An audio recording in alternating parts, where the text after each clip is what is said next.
What's up, everyone? Welcome to episode 74 of the Sarah's podcast. How have you all been? Have you been busy, quiet, stressed, or just pretty much normal? I think stress is pretty much normal these days. I've seen in the news that restaurants and pubs in the Northern Ireland have closed. In the UK, we have curfews and more lockdowns looming. I suppose in time we'll find out which lockdown's going to go. Is it going to be the national in the form of a circuit breaker or regional? So my thoughts really go out to everyone having a hard time. I think for the most part we can't agree which is a better form of lockdown, but the curfew is particularly damaging to hospitality, especially restaurants and hotels. I think that it's also fair to note that takeaways have probably had it a bit easier than restaurants and hotels too. In this episode, I'm joined by two good friends, Tim Barnes from Krispies in Exmouth and Charlie Collins of Frydales in Leicester. They both have two shops. They've both won a major award recently, but all similarities sort of end there. They are both at different stages of their business life, and their shops are in very different trading areas. This isn't really an interview, it's more of a conversation about the fish and chip industry between three people that respect each other, but don't always agree, but sometimes do. I thought it'd be good to mix it up a little and have conversations with people from different businesses. I think it's a good way for us all to learn by other people's experience. In this episode, we all have an opinion on certain topics. It's clear to me that we all sort of agree and don't agree on certain things, but it's cool. In this industry, we need to accept we don't all agree, but we've got to learn to disagree in a respectable way by forming ideas. With everything happening at the moment, it reaffirms my belief that we can't be fixed in the ground like a post. We have to remain flexible and adaptable. After all, how can we grow or do better if we're not flexible, especially in these times? A little update about the Sarah's online store. This week, you will see two new products on the online store. For a while, we've been manufacturing seasoned rice flour for clients, and recently we've been sending it to more clients who have been asking for it. So we finally made it available as a stocked Sarah's product so everyone can purchase it. Now also available is our I'm gluten-free labels. We've designed a label to inform your customers that their food is gluten-free. They're fun, they're bold, great colours. We really think it's important that if you are going to inform them, you're not scaring them with a bright red label or in a warning tone. No one needs to feel out of place because their food is gluten-free. So these are pretty easy going, and they also seal your packaging too. You can order these alongside with our other products on worldofsarahs.com/shop. And a big shout out to the hundreds of people that have ordered in the last couple of weeks. Well, and a big shout out to the people that have ordered before that too. If you're on our mailing list, you will know that this month's offer on our online shop is 15% off mushy peas. UPS have been pretty busy shipping mushy pea seasoning all over the UK. To get yours, set up an account on our website, choose the mushy pea seasoning, use the code HELLOOCTOBER, and you'll get 15% off. It's probably worth you being on our mailing list anyway. We don't spam the hell out of you. Just once a month. That's one email, not loads. Once a month, you'll get a roundup of the month that's just been passed, and you'll get a discount coupon for the month ahead. So remember to use the code HELLOOCTOBER15. This week, we've written a few articles. One is about the ins and outs of employing young people. I didn't realise how much there was to consider when employing young people. My colleague, who wants to remain nameless, has put together a real in-depth guide about all you have to consider: talking to the council, talking to your insurance company, preparing risk assessments, parental, everything. It's a minefield, and it's truly not worth risking employing a young person without following this guide, in my view. On a less stressful note for us, we spoke to Chantel Wright, who we think has been doing a great job getting a fish and chip shop set up in Atlanta, Georgia. We've been helping her, supplying her, and she's finally open, and she's doing a great job. Chantel is Welsh by birth and moved to America and really fancied fish and chips. She couldn't find proper fish and chips. It was all pre-coated, pre-battered, fried with French fries, and we know they're not proper chips. She is now open and doing a really good job with her boys, and hoping to open multiple sites soon. Well, it is America after all, the home of the franchise. So, like I said in previous episodes, if you think I'm talking too much in the intros, just let me know. Now on to the episode with Tim and Charlie. I hope you enjoy, and remember, if you want us to know your thoughts, post a comment on social media or email us on info@worldofceres.com.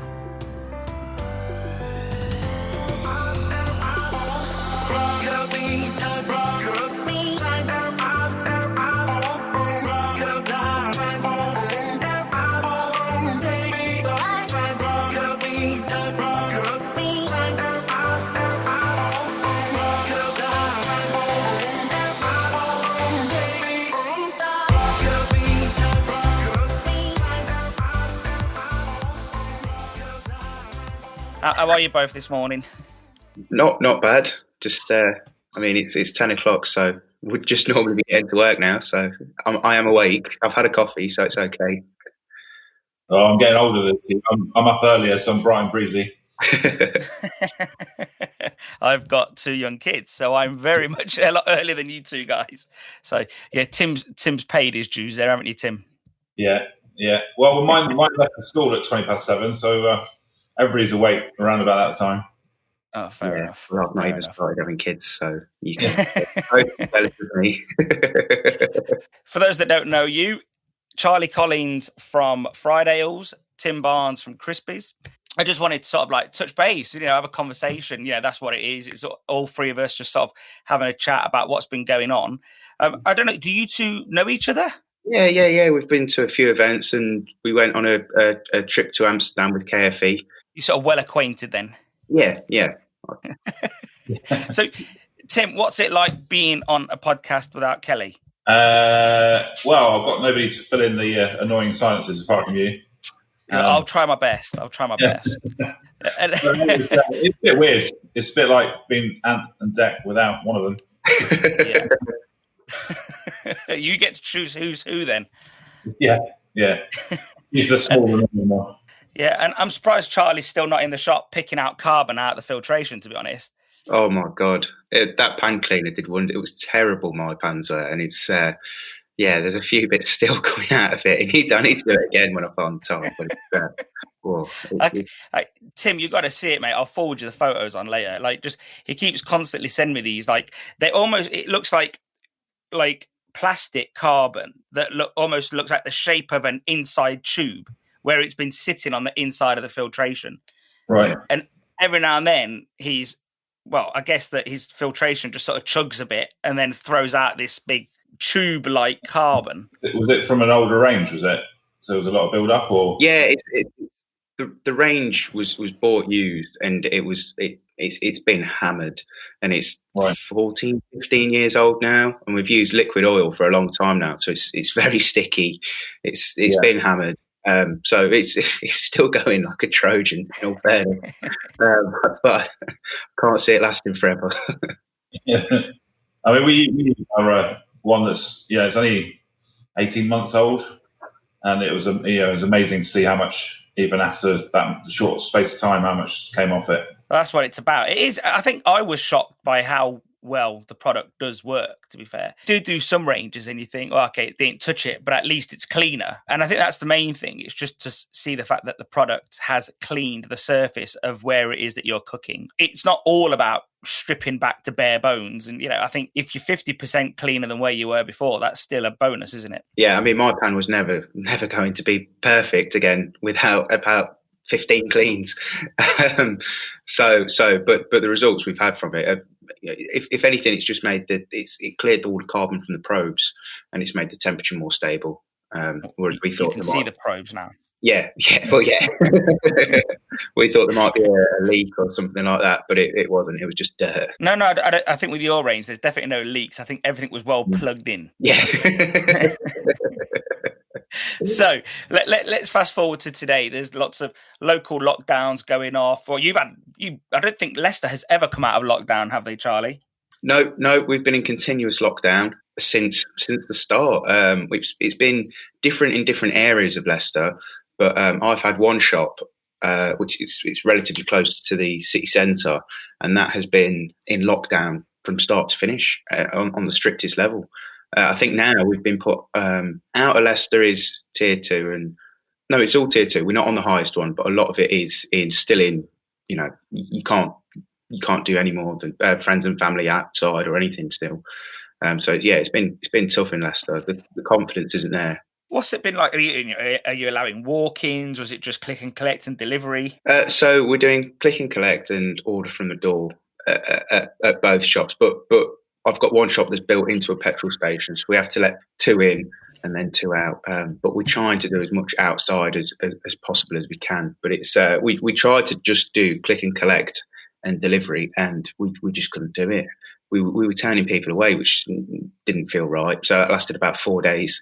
And then we started taking walk orders, and now we're roughly 50-50. Yeah, I'd say 50-50 click and collect and delivery, maybe a little bit less now, more at the weekends, less through the week. What would you say the challenges have sort of been? That suspended state of lockdownness? I think our biggest problem was we were the whole country came out the second lockdown and then they put us straight back in. And that was worse than the first lockdown. Everyone just went back inside. We never got that reprieval, if you like, where customers would come back out. It went from worse to worse. And now it's almost back to normal, but that second lockdown was worse than the first one. And Tim, what about you guys? Obviously, you closed for a few weeks. We spoke a lot over that.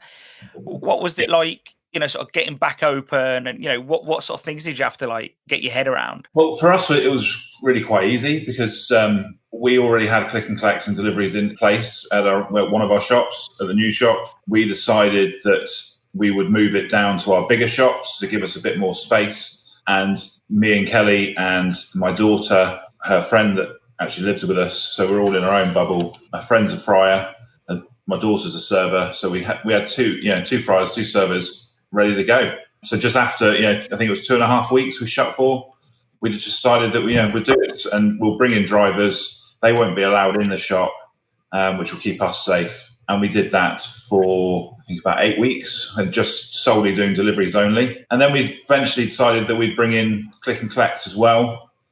So we reduced down the amount of deliveries we were doing, because we were doing about 8 deliveries every 15 minutes. So we reduced that down and brought in click and collect. And then as time went on, so I mean, we're in the lowest tier, and we always have been, even at the first time round in March. So things are, I think, a little bit easier here than what Charlie's probably got it. But then on the flip side of that, people are a bit more complacent here. I think they think that it's just a load of rubbish, and they're getting bored of the lockdowns and things like that. And I think that's going to be the biggest problem going forward, is getting people to actually adhere to these rules. And then eventually, after 6.5 weeks, we decided that we needed to open our new shop that we had. So we put all click and collects and deliveries back to that shop. In that time of being shut down, we'd already arranged for click and collects to be sorted out. So we have 3 sites on our Priya day. So we always knew that click and collect in our old shop was the way forward anyway, after the success of the new shop. So we'd already started the process of arranging that, which is quite easy once you've got it set up anyway. So yeah, we do now do click and collect and delivery from our new shop, and we do click and collect and walk-ins from our old shop, and it's going really well. Talking about, you guys mentioned it, you're both on Prio Day. Charlie, you've always been with Just Eat as well. So do you think this sort of gave you both an advantage, to get open as fast as you could safely? I'd say, yeah. I mean, for us, it was just a case of we could just switch the aggregators on, and we were set up with their drivers initially, so we could open and the system was already there. But Prayer Day, in all fairness to them, got us up and running in 72 hours-ish. They were really quick. I bought some electric bikes and had a really small delivery radius, and we've been doing it on that. So it wasn't too bad to set up, but my biggest challenge for that was moving people across from the aggregators to our own system, which is still an ongoing problem. It's I think out of our deliveries, it's 60-40 in favours of aggregators at the moment, which isn't a great place to be in with the commission. But slowly but surely, we are moving people across, and our own delivery platform's getting busier. So it's hopefully soon that will switch the majority. Do you think that's just the power of the aggregator? Like, they're not specifically targeting your customers to keep them there. They're not throwing offers at them or anything. Is it just people's routine? Is it just hard to break that routine, would you say? I think it's a bit of both. I read an article where if someone uses an aggregator, there was a certain percentage they said, but it's very unlikely they'll go to another one once they become favourable with that one. But we're slightly more expensive on the aggregators. We've got a high delivery fee. But I think the demographics, the biggest thing. If where I am, I've got students, their instant reaction is Deliveroo, Uber Eats, and then you say that they don't offer discounts.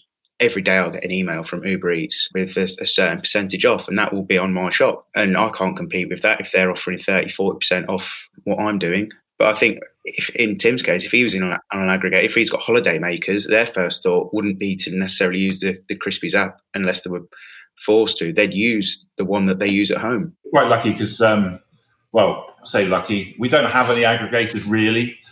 We've got Just Eat, but it's they don't have their own drivers. It's the shops have to deliver their own food. So it is just literally an ordering platform. And we have just never, ever gone down that route. But if I was in a big city, I probably would. I think the younger people, I have friends that sort of 10 years younger than me, and they don't have fish and chips for tea. They choose something from Just Eat. So they're essentially having a Just Eat for their dinner, and whether that's an Indian or kebab or anything. I think if I was in a younger hipster place, I probably would have aggregators. I don't know much about them. So when they're offering 30% off, Charlie, are you having to give that discount, or is that just them knocking it off the price? That comes out of their pocket, and you can really tell when they've done something. Certain platforms will just go really busy randomly, and then I'll get the staff to look at their phones and they'll go, "Oh, Just Eat have just sent out a message," or Uber have just sent out a message. There are certain things that you can opt into and opt out of. Deliveroo do a meal deal Thursday that you can choose to be a part of, and Just Eat do Cheeky Tuesdays, which is 20% off, which you do opt into. But every so often they'll do a flash sale. But yeah, I've got one shop in a city location that I do have aggregators, but then I've got another shop in a village, small town location where I don't have aggregators because I'm trying not to, because there's not as many young people there that would use it. So when you say they give a discount, are we talking they give a discount on the meal or on their service price? On the meal, they'll do. Okay. Yeah. They'll go 30% off, up to £10 discount on whoever you choose by entering a promo code. But you're not out of pocket. They give you the difference, I take it. Yeah. Oh. There's nothing. It doesn't affect you at all. It just drives volume for them. I suppose they get money from the percentage and the delivery fees. So. Wow, that's pretty interesting. I never thought they'd go to that extreme, but yeah, it makes sense, I suppose. It's only really Uber that goes to that extreme, but our Uber's orders have doubled since lockdown, whereas Deliveroo and Just Eat have remained the same. If you two didn't have whatever online presence, digital presence, however we want to call it, how bleak would business be right now? Oh, terrible for me. I know. Really bad. I say it's 50-50, but that 50-50, that's a lot. I'd be losing money without click and collect and deliveries at the moment. I think that we would have been okay, but it would have been the old-fashioned phone orders and having to control the door even more than we already do, and just letting people, because people were always allowed out and to queue up and order their food. There was nothing ever in the government guidelines stopping them doing that. So I think it would have been okay, but it just certainly wouldn't have been as safe and as convenient as it is now. Our customers see our service as just an extra convenience. They also see it as sort of, we've done these amazing things in place to make it safer for them. They don't see it as, a necessity like it probably is at, around Charlie's area. If you don't have those digital platforms, you're not competing with other takeaways, are you? Whereas I don't have that problem. Charlie, would you say a lot of you're one of your shops is near Narborough Road? Just to give you a little example, Tim, Narborough Road, every other shop is probably a food shop, isn't it? A food retail business, wouldn't you say? More or less, if not more. So would you say that all of those businesses, or the majority, are all on aggregators? Yeah, and the aggregators have set up click and collect and delivery for them all. And I'd say most of the shops there use the aggregators drivers. You don't wait for a driver very long. Our prep times set to 10 minutes, and they're generally on time. We have a little bit of a problem with the service maybe on a busy night, where they're catching up. But the problems that you might see on the Facebook groups and things about delivery drivers being late and things like that, we don't get that in our area. It's really geared up for it. Do you think cash, as in accepting cash, is it dead in the world of credit cards, click and collect, online debit? They're certainly lowering cash, but cash is certainly coming back in. We were 100% cash card only. When we first reopened, but now it is creeping back in. I would say we're probably at about 80% card at the moment, I don't see it going away anytime soon completely, unless the government stop it. People want to pay with cash. I mean, it's annoying because you go to Tesco's and sometimes you can't pay by cash, but they expect it here for some reason. Pretty much the same. Cash is huge. We tried to do 2 weeks without cash. Not that I had anything against cash. I just thought this is going to be a lot easier for me. If we only take card, I'm not going to have to go to the bank, essentially. But within a few days, it was just constant customers asking to use cash, and they didn't even carry card. It was such a strange thing.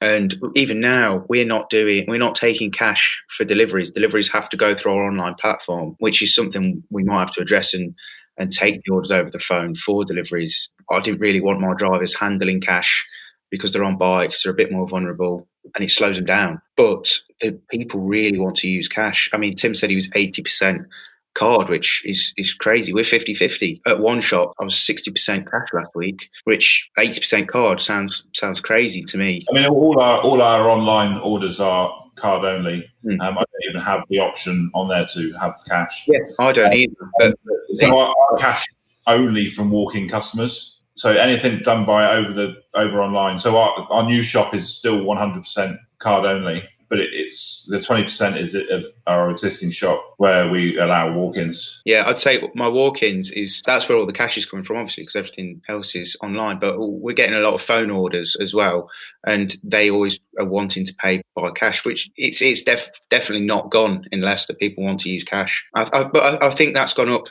Over the last few weeks, there's been a lot of posts on Facebook about make sure you use cash in small places, don't get rid of it. So I think that's a contributing factor. I think social media is pushing cash. One thing I'd say about deliveries is that I'd want to only accept card, or at least a form of online payment, because I wouldn't want to send food out and then have a driver coming back with money or standing there for ages, or even just not getting paid. I think if that element of risk is there, why would you introduce risk when you can just not have any? That's totally why we haven't done it, but we are getting a bit of resistance of customers saying, well, why can't I order my delivery via the phone and pay cash? We are getting resistance to that. So. Maybe just use that as a point to encourage them to walk through the door and say, look, if you really want to pay cash, jump in your car too. I don't know. I don't, the risk that, I like having little to zero risk in business. And then if I had a position that's where I was, I would not want to introduce element of risk. I don't think I'd ever want to go back on that. Out of all the things we said we wasn't going to do phone orders, and then we went back on that. We wasn't going to take cash, and then we did. But I think not taking cash for delivery is something that it's non-negotiable. One of the concerns I think I've got on a wider point, a national point, is that I've got no dog in the race, so I don't care whether people use card or cash. But the less cash that you guys take, the more it's going to start costing to trade with it. The banks are going to say, well, now it costs £10 1,000, not 8, and so on and so on. I think because people are, and I think that's probably what's going to stop people from wanting to accept cash, because I think for a few years, handling cash and debit cards has almost been the same, give or take. And I think now we're probably going to see it switch. And I think it's going to become a problem where people are just like, they're going to probably use COVID as an excuse, but it's just the increased cost. They're not going to want to handle cash. And even banks ain't really that geared up for it as much as they used to be. I wonder how long before that fee structure changes a little bit? I think the online platform that we're using at the moment needs to sort out the payment. I know it's not their problem. We're having to use someone like Stripe, who are extortionate prices, and that is that's keeping cash quite cheap. After we've still got free banking because we incorporated our business 12 months ago. But after that finishes, I think you pay 1% on paying in cash. People like Stripe is at 2.4. I mean, it's they need to do something about it, or they need to sort out the whole payment sense issue that you see on Facebook. I spoke to Nick at Frydales, and he said that they were introducing new payment merchants as well, and I don't know how far that is off the line, but he said basically they've realised that. I don't want to give away stuff that he said because it might be private, actually, but I think he just said the problems that they've had with payment sense have been pretty frustrating and they've not fixed it yet. So if they can introduce other merchants, then it makes it more competitive, I guess. Yeah. But again, I'm not trying to defend him, just explaining what he said. I don't really know why payment sense isn't as good as Stripe and why Stripe decides to charge as much as what they do. Yeah, it's great for when you're doing refunds and you can go on and you can literally see the individual payments and refund it then and there. But yeah, it is expensive, and when you've got 70% of your turnover going through online platforms, so therefore using that payment gateway, it does become a big cost. I do think that's the problem with moving to click and collect and delivery as well. There's a lot of small costs that are added up. You've got your initial ordering system, then you've got I have mine integrated, so that's another cost. Then the Stripe fees are more, so that's another cost. Having drivers in the first place, your wage bill's a lot higher. There's a lot of extra costs that have come in over the last 4 or 5 months. I have a bit of an argument with that because Frydales, have their cost, and yes, it's integrated into my till like yours, so that's an extra tenner or whatever it is a month. But I haven't had to pay since March somebody to stand on my till to take orders. So I've saved hundreds and hundreds and hundreds of pounds in wages having 2 people we used to have on our till for nearly from 12 till 10 o'clock at night. And that is a cost that I've saved and moved it somewhere else to pay for what is compared a very, very small amount for something like Frydales or other platforms that there are. I suppose for me at the moment, the way I'm seeing it is I'm paying someone to basically pass bags across and manage a queue, which I wouldn't have had to before. I suppose having a click and collect customer to me at the moment, because I'm still paying that person, is roughly the same. But I suppose once things do hopefully get back to a bit more normal, that cost will be saved. So I might notice it more then. One of the arguments is with Stripe versus payment sense, I suppose, is Stripe would argue, well, we're better, that's why we charge more. Payment sense would argue we're cheaper, that's why we're crapper. And I wonder if there's just a room for a middle ground there a little bit. And I don't know those companies. I deal with neither, but I'm just sort of throwing a devil's advocate there, Yeah, I mean, it's like the online platforms. There's cheaper ones out there, and many people I saw on Facebook were taking those options. They then you hear rumours that they were having 37 orders coming through, and they wanted them all delivered at 6 o'clock in the evening because they had no control because that app didn't give you the control. I think you do definitely get what you pay for, and we chose to go for the slightly more expensive in terms of the topper end of the apps, but you've got a better service and you've got a better control over how you phased your orders. I suppose from a business point of view, if you're with an online company, an order company like Frydales, like there are many others, if they're on commission instead of a monthly fee, they wouldn't want to have bottlenecks anywhere. They wouldn't want you to be able to say, I only want 4 orders a quarter.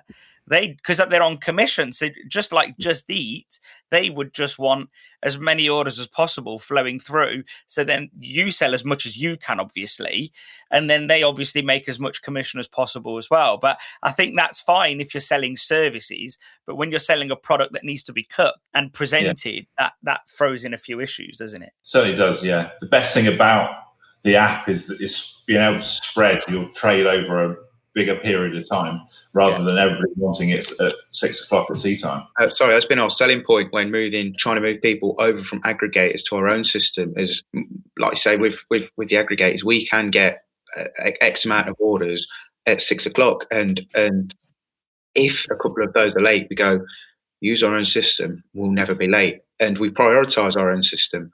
we're never late for our own system, but we may be late on occasion, very rare occasion, because we try and be as well organised as possible. But that is a selling point for us to move customers over to our own system, and it works really well. Our industry, so if we look at, we've got hospitality as a whole, which probably hasn't fared greatly under COVID. I think it's fair to say that the fish and chip industry has done okay. What's your guys' thoughts on everything that sort of the government's done to support business, which has ultimately helped our businesses too? I think fish and chips have done really well. Me personally, we've been quieter, but we've been able to open. We've not been affected by the curfew. We've not been affected by lockdowns. We're not really at restricted capacity. I think fish and chips as a whole has fared well. VAT has been reduced, which has obviously been hugely beneficial for us all.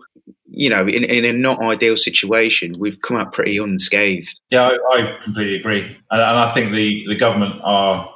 I don't think they need to give us... They don't need to do any more for us, because if we're not going to get shut down, we don't need it. The VAT reduction is counteracting the fact that we're nowhere near as busy as we were before. But yeah, as long as you're keeping your business model right, there is no reason why you can't be just as profitable, if not, in terms of that, you shouldn't be struggling too much. I mean, we are nowhere near. We're probably doing half of what we used to do in terms of turnover, but we're not far off with what we used to make. If we look at the initial sort of help that the government gave, it was very broad, very fast. It wasn't targeted at all.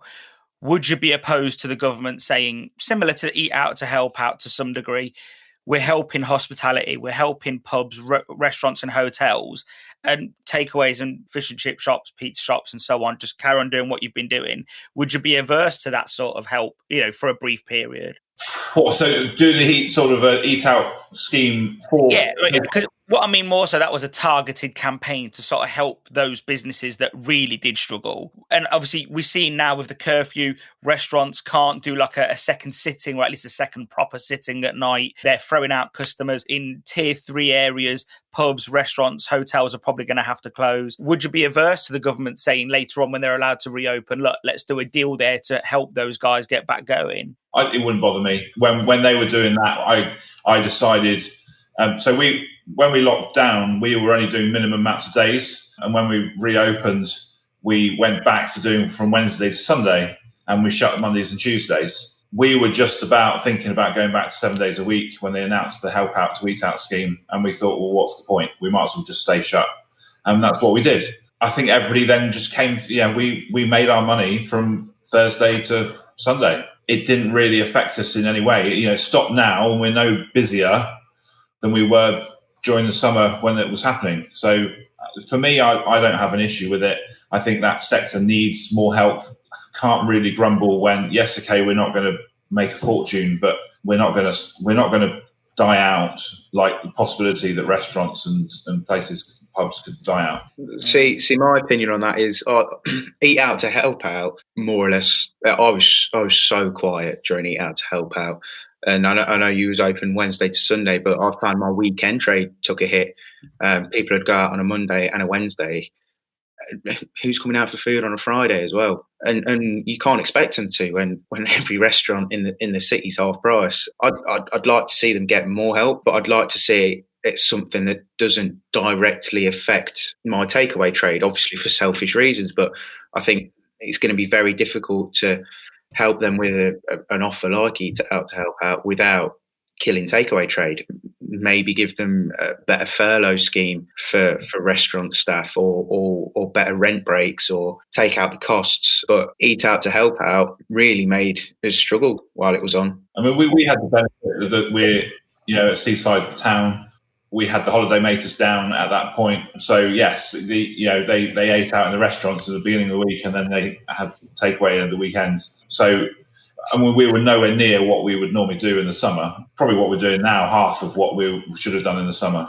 But I see your point, and something I just can't see what they could do to do that wouldn't affect other people. And one thing I mentioned to you, Charlie, back then is that half the problem was the Eat Out to Help Out scheme was in the summer holidays, and you being inland, like where I live, essentially, we're only 30 minutes away from each other, and Tim being in the seaside, and everyone doing staycations, did everyone sort of filter out to the sort of all the coast?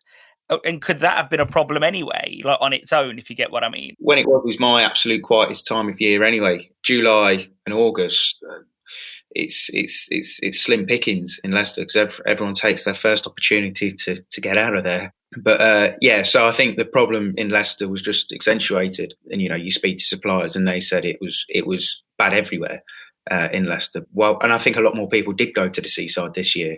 So realistically, I think Tim's trade was probably a lot more diluted than it could have ever been, even though he was still busy. It should have been probably the best summer he's ever had. We sort of, at the end of the summer holidays when the kids go back, our trade carries on normally right up until Christmas, really. It's sort of a slow, gradual decreasing curve, just like COVID. But all of a sudden, the kids went back to school and it is dropped off. We're doing, what we would expect to do January and February now in October. So I think that we're going to have now 4 or 5 months, hard months, whereas we used to only have a couple of months that were hard. So, I totally agree. I think there was a lot of staycations. People were released into the world again. And the first thing they did was hit the road and go somewhere. So, I think now we're going to pay the same way as you probably paid in the summer. I almost feel like the economy for a while, as long as people aren't flying as much, I think it's almost going to be like going back to the 70s. It's going to be very localized. In fact, when I went to the school in the 90s, I remember people very rarely went holiday abroad. And I think that is a very much a post-2000 problem. You can see it as a problem. My best man lives in Cyprus and he's in the tourism industry and he's not crying, but in a really bad way because they're upset because the Brits haven't gone over on holiday. They're not renting cars. The hotels are empty. Which way do we look at it? It almost falls into the Brexit problem as well to some degree. Like the staycations, people have enjoyed holidaying in the UK. I'm sure they also miss their foreign holidays. In our case, what's more important is making sure that everyone holidays or eats in the UK as opposed to saving their money to go abroad. So it'd be interesting to see what it's like after a couple of years with that money staying in the UK, or at least the majority of that money staying in the UK. Yeah, and I think it's going to put people off next year, isn't it? It's not going to be... I think for the next few years, you're going to see a lot more of people spending their money in the UK, which for me will be great. Ideal situation for seaside fish and chip shops. Hopefully next year you'll have a busier and extended season. You'd like to think. I still feel that residential shops have it better throughout the course of the year. I think a lot of people get really grumpy and say, oh, it's right for the pubs in the summer, or it's, when the weather's hot, oh, it's right for the chip shops on the coast because they're busy. But we're talking, 14, 15 weeks of a year, maybe, when they get to, and they're doing increased numbers, obviously. But, and then residential shops have the rest of the year where they do okay too. So I do think there's a market for everyone. I think, but I do always see this argument where it's like, oh, it's hot today, the pubs are busy. Well, they're not going to come fish and chips when it's 40 outside, are they? So, and there is other foods on the market as well, which we're also competing with. But it would be interesting just looking at the domestic market without people leaving the country for 3 weeks, 2 weeks of the year. That would be interesting. A few weeks ago, Tim, me and you had a conversation. We were talking about training. You put it in the notes last night. A few weeks ago, Charlie, and I think I mentioned it to you as well, just to feed off you a little bit. But me and Tim were chatting and he mentioned I'd just been to a shop that had training and he felt like he wanted more. He didn't say that what he had was bad. He just felt like he wanted more. And he was also happy to pay for more. So then Tim was saying, do you think that there's a market for that? Do you think there's a market for someone to say, I want a 5-day training course or a 6-day training course or a bespoke training course? I want someone to come out to me. You choose, you pick. What's your thoughts on training? Obviously, you're young as well. You've been in the industry a few years. What's your thoughts on training and all that? So I think that a bespoke training scheme would be fantastic. I mean, if the NFFF did a 1 and 3 day course, don't you? If you could do a 3-day course and then have a trainer visit you when you closed, maybe, to train the staff, and then if you could get a trainer out on a Friday night, well, that's invaluable. That is. I think it's difficult, and I think it's difficult to convince people that that's what they need, and I'm not sure the uptake would be huge. If people have spent, I don't know how much a 3-day course costs, but if they spent that on that, they might not want to spend the money on the extended training. But I think is actually how beneficial it'd be for people. I think 2 or 3 training sessions, it'd be great. I mean, with the young fish fry, I've competition, we essentially get all the training for free. We do all the courses. We have all the best trainers. You know, you learn so much on your first one, and then you still learn on your second one, but a little bit less. And on the third one, you still learn on the fourth one. You still pick up one or two things, and it changes with different trainers as well. You pick up different things off different people. So the quantity of training, it's all beneficial. The more you have, the more you learn. I entered the competition 3 times, and even on the third time, I was still learning a lot from a lot of different people. I totally agree. I've been frying fish and chips for 23 years. And I think even if I came to your shop, I'd still learn something. I think you learn it all day, every day. My issue, I just think that if there was the options are already there. They do 1 day, 3 days in shop training. All those options are there for better training. But people don't think that they need it. And I think if you created bespoke packages so they could see what the price would be for, a 3-day course and then some in-shop training and built different styles, different packages to suit everybody, people could pick their own, what they wanted. Every time I've been and spoken to people at training, you see these people who have sold their house to buy a business, and then they've gone on a 3-day course because it's a complete guide to fish and chips, thinking that they're going to be the best fish and chip fryer and be able to run this amazing, successful business. And they've risked where they live and they've put everything into it. And I just think that there should be a few more options out there. And even though those options are already available, we should just create packages so people can see what is available. Yeah, and in my view, I got to be careful here because I'm the one that gets the text messages telling me that I'm attacking someone or something. So, but in my view, a few years ago, I don't know if you remember, it might have been a few years before your time, Charlie, which isn't that long because you're young. But there was a thing, and I saw it where the NFFF did something with Lloyd's Bank, I think it was, and it said that Lloyd's would strongly recommend a loan if they went on training, and I wonder if this is what probably needs to be done, where the training schools that we have in the industry are pitching to banks and saying, look, we believe that if you give these guys a loan or girls and they're new in business, they fundamentally need training and you get a better return on investment on your loan because they've turned that business around faster. And for me, I'd be pitching to the banks. They're the ones that want to make sure that when they lend money, that they're going to get it back for a start. Should be a condition in the mortgage, shouldn't it? Yeah, but again, has anybody pitched that idea to the bank? You say banks, but it could be to the associated members. If you do the training, if you're a NFFF member, you get X amount of discount. If you're an NFFF member and you've done this training, you can have X amount off again. And that could be a way to do it rather than... One of the problems with our industry, is that there's free stock flying about everywhere. And I'm not saying it from my point of view, so I don't have to give away free stock. But there is a fatigue when it comes to just, I'll get free batter. I'll get free curry. Oh, okay. And again, that cheapens the point. And so if on one angle, you've got to go to the banks and say, look, banks, you need to be forcing people to do training so you can get a better return on investment. And then you almost need to be selling it differently to the people that go on the training courses as well. We need to stop guilt tripping people into going on these training courses. It needs to be, come on this course because I learned X, Y, and Z. And my business, instead of doing £1,000 a week, does £3,000 a week, as an example. You need to sell it like you sell everything else. The problem is, and I see it on the group sometimes, and I love everybody that posts it because they're friends of mine. I just don't agree with how it's done. But if someone goes on there and says, my chips came out a bit pale, oh, my oil went a bit off, straight away, everyone bombards them. Have you tried training? Have you been on training? And I get why it's done. I get it. It's because training would benefit that person. But that person's mindset is not there.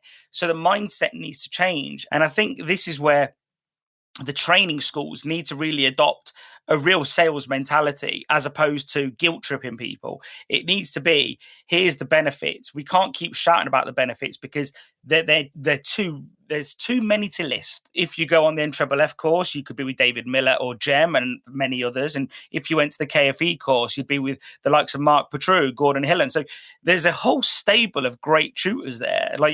So whose fault is it that people don't respect it or don't go on it?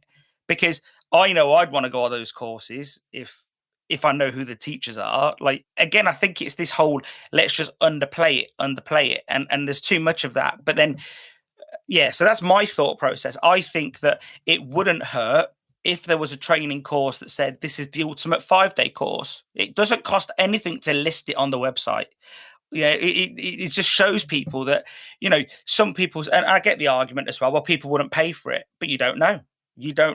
And if you sold one, well, that's surely a profit that you wouldn't have made anyway, And I think some people may even like having a trainer at their shop all the time, as opposed, like if you go karate lessons, you can do it with a group or you can do it one-on-one. And I think, why wouldn't someone like a whole one-on-one for a week if they can afford it? Suppose it becomes a resource problem as well, though. Can you find a trainer who's going to go into a shop for 4 or 5 days? Can you find a trainer who's going to go in on a Friday? Can you have a trainer that's going to be responding to messages at 11 o'clock at night and 8 in the morning when the problems are happening? I think this bespoke courses, in an ideal situation, like we're saying, is amazing in the way forwards. But can the NFFF get the trainers? Can KFE get the trainers and get them in there at the right times? And I think that's a big barrier. That I think in normal times, again, let's just talk about this broadly in normal times, not COVID times. But given enough time, I don't see that as an issue. If someone was coming into the industry and said, look, in 4 months, I'm going to want this, and they give a deposit, I'm sure all of those training schools could actually plan that a few months in advance. Yeah, don't get me wrong, it might be tricky, but do it once, do it twice. And if those trainers are getting paid well to do it, then I actually think those resources after a while would present themselves. I think that, and that's the other problem. I think we've got this. Again, I think maybe more so with the NFFF, because KFE obviously sell ranges as well. But with the NFFF, it's this whole, it's almost afraid to say we make a profit. I want them to proudly say we have to make a profit. If you want us here next year, we're going to make a profit. And I think, improve if they're not making a profit. And I think, and I know that because they're a bit of a weird organisation, because they're not strictly a charity, they're not strictly a charity, and they're not a business, but they are obviously a limited company, I think. But they don't work like a business. They're somewhere in the middle, and I think that they're essentially called social enterprises. And if you then translate that into a business format, there'd be a business supporting enterprise. But I do genuinely think that if they proudly said, these prices are this because we need to make a profit, because we want to bring more services to you next year, more resources to you next year, I don't see the problem. But I think sometimes they fall on the side of charity. And I think, and it almost, from a marketing point of view, you've got to really hit at high morals and high ethics when you're a charity. I'm not being funny. If I'm supporting a charity, I'm going to support a children's charity or the Heart Foundation. I'm not going to, so if I'm choosing where my money's going, I know where it's going. So, and I do think that if they can build a strong business case and actually talk about it like they are a business supporting businesses. And I think that's how I'd categorize it. They are a business supporting businesses. And I wouldn't be afraid to talk about the fact that they have to make a profit. And, so if someone says, I want a trainer and I'm willing to pay for it, I have the money. And I'm talking by experience here. I know someone right now, that rang up a friend of mine and is booked 6-day training. So it's 3 days at his shop and 3 days at their shop. He's paid for it. So they do exist. These people do exist. Clearly, they're not all kicking your door down. I get that too. But these people do exist. That's my thought. If it ain't on the website, no one's going to order it. I agree, and I do a bit of training for the NFFF, and I would be quite prepared to go. To me, I have a good network here, so I can do training on Fridays and 3 or 4 days at a time, and I really enjoy doing it. And I think most of the trainers really enjoy doing it, and they want to give out what they know and their knowledge. And I just think, it's just like you say, just have packages on the website.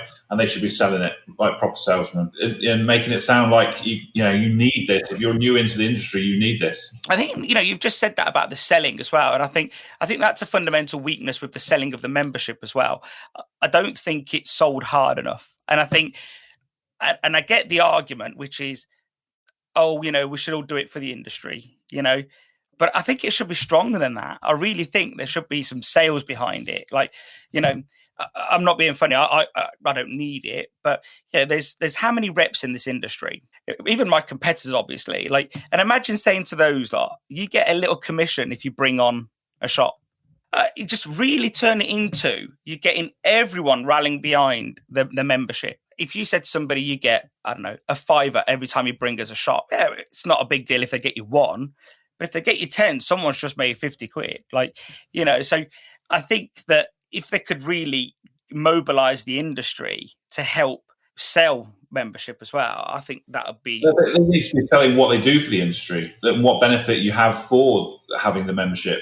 At the moment, all I know is the benefit of having the membership is the fact that I can get free advice and I can get free or discounts off all these associate members. But they're the benefits, but, sell what the NFFF do for the industry. This is a gripe that I did have, and I have brought to their attention at some point that they're not very good at getting across. I've been a member for 20 odd years, and I don't know that well what they are doing and what have been doing. I read the magazine, but they don't get their information about and telling their members what they've been up to. And strongly enough, I don't think they should be selling. They should be shouting about the fact that they've had meeting with X person, they've come to this conclusion, and this has helped the industry in this way. And I think they should be shouting about those things that they're doing. There's a lot of sort of stuff in the pipeline, and you don't know what the outcome ever is of those things. And I think even if they just sent that information to members only, obviously, because they don't need to share it with anyone else. And if they sent them a newsletter, even if it didn't make it through to the magazine, because the magazine can be quite, it's 4 weeks behind a magazine is rough. Probably 2 to 3 weeks behind of the news. So if they just sent a member thingy, a newsletter saying, hi, everyone, this week we did X, Y, Z. Here's what we hope to gain out of it. And if we do, we'll let you know. And if we don't, we'll let you know.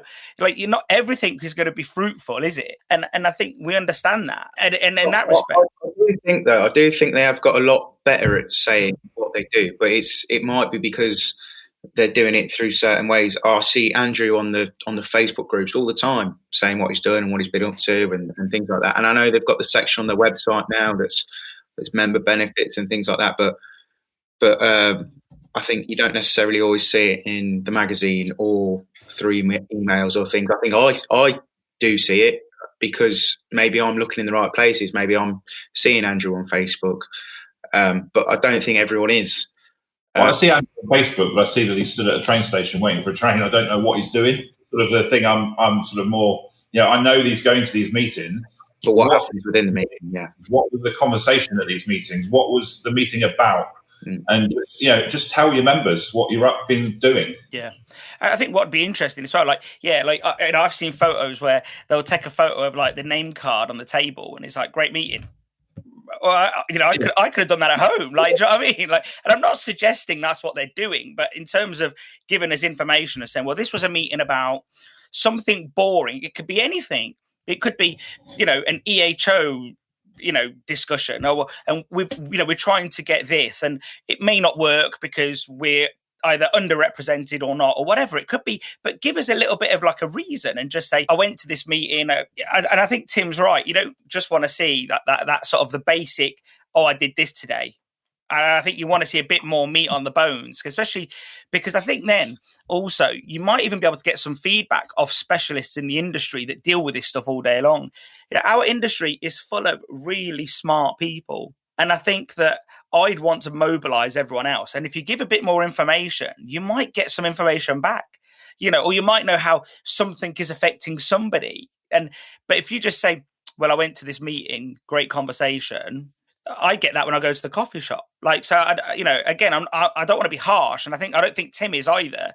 I think we're just trying to say, a bit more information, because then you will get more support. I think that NFFF do an amazing job. But tell everybody about it, shout about it, and get that information out there and let everybody know what an amazing job you're doing. And then hopefully you might in return get more members and more people signing up. Yeah. I mean, both my shops are members of the NFFF. I've never ever used any of the benefits that you get from the associate members. I've never used any of them. At the moment, I am a member of the NFFF because it's something you should do. But tell me why. And I know Andrew, and I know all the people involved. But even for somebody who knows them, that information doesn't get out.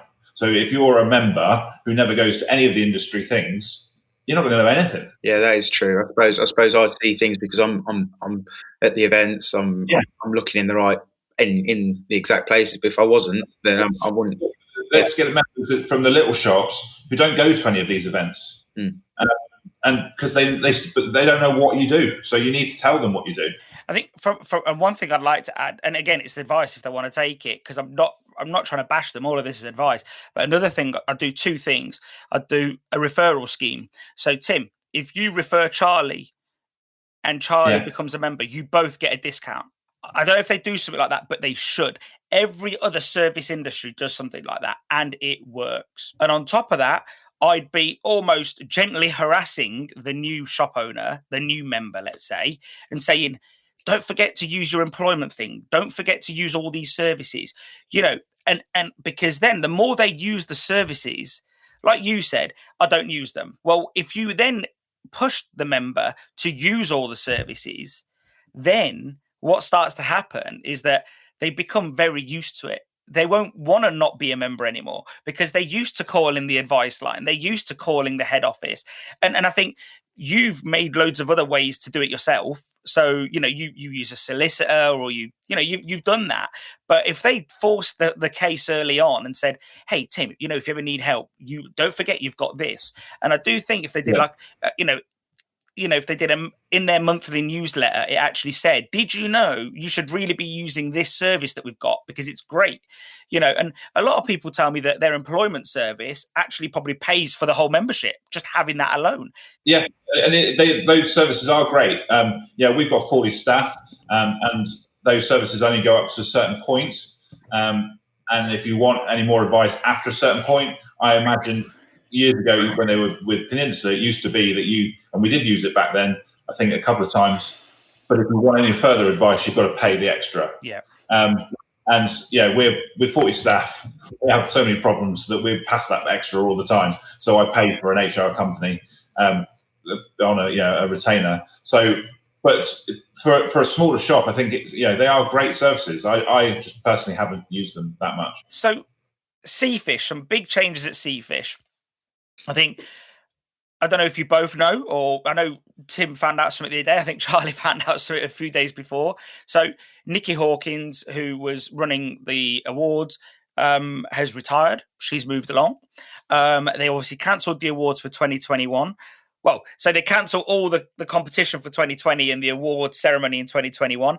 And some have mentioned that it may not come around for the next year, so 2022, for the awards ceremony.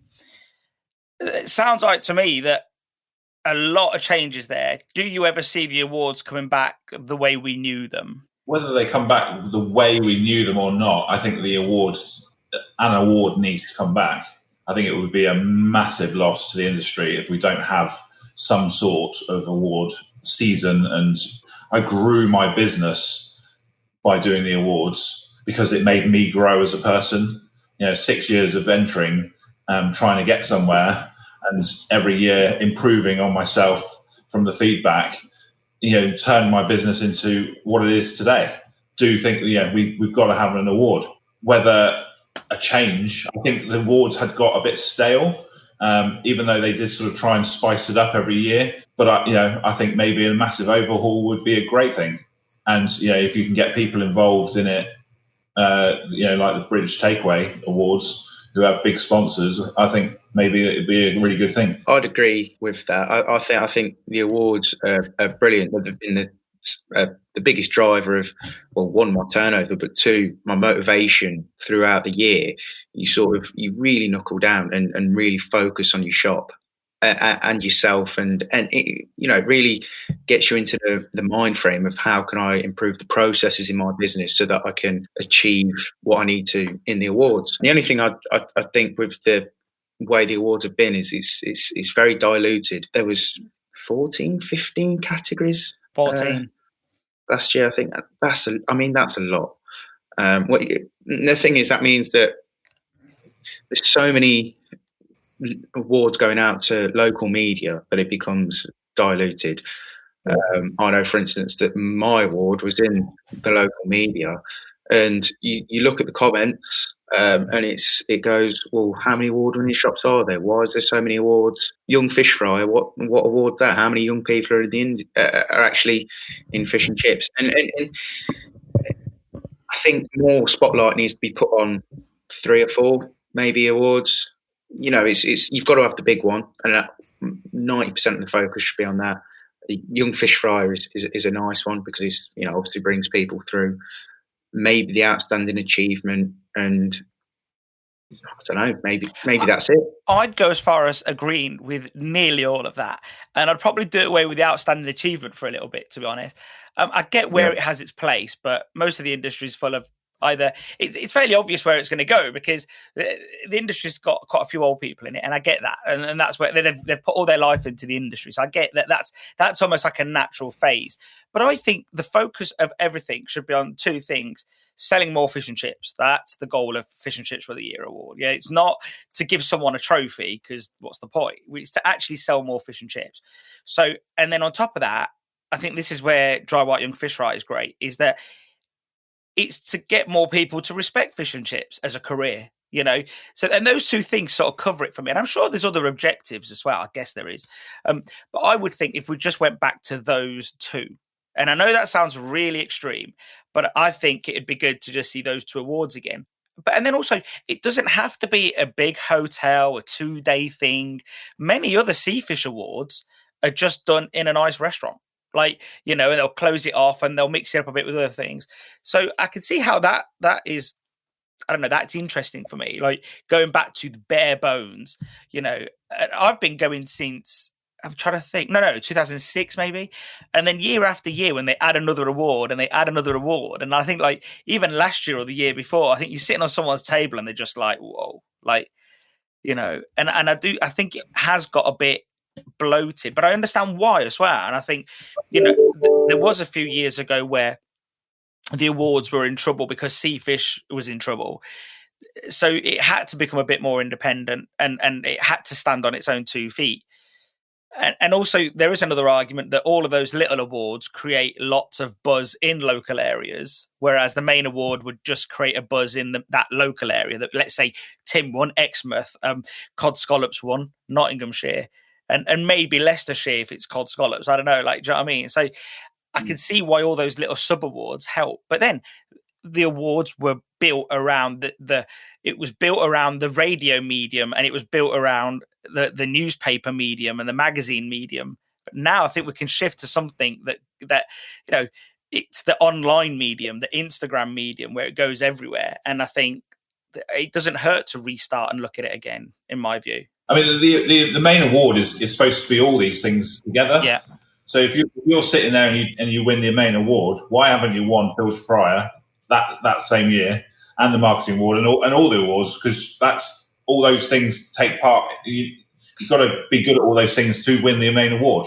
I do think that maybe they should keep things like sustainability to try and push things like that, the sustainability award.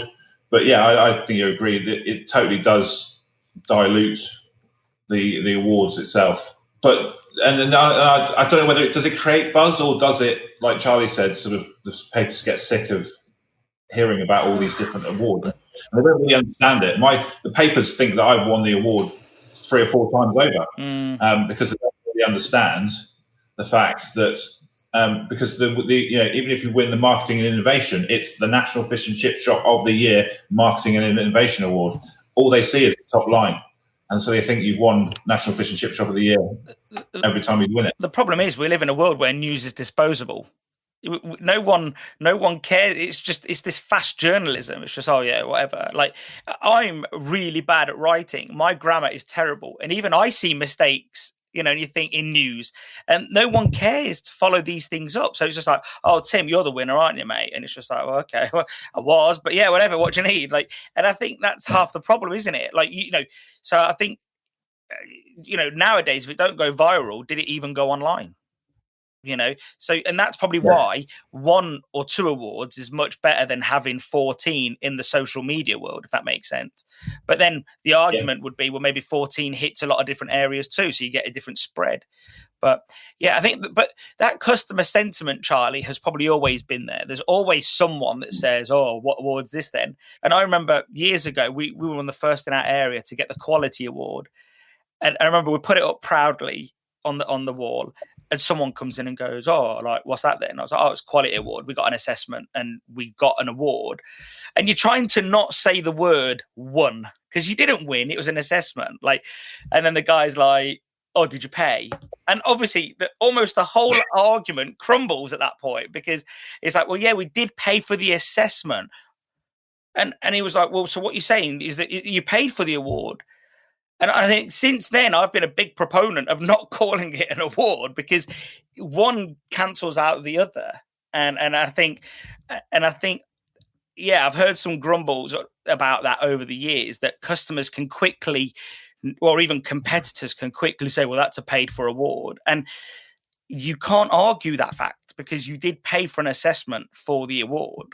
People then, we've heard then that other shops who don't get involved in the national awards get confused between the two, because they think you pay for the national awards, or you can't win the national award unless you bought a range off a certain supplier or batters off a certain supplier, or it does get they do get confused. And but the trouble is that the quality award, they wanted it to be called an award, from what I gather, is so that they then can push it in the press better and get more press for it. But did I hear that they might be changing the name? I've heard something. I've not seen anything like a material, let's say. I've not seen anything, but I've heard, like you, something that it's changing. And it will be assessment or something, quality assessment, I think, maybe.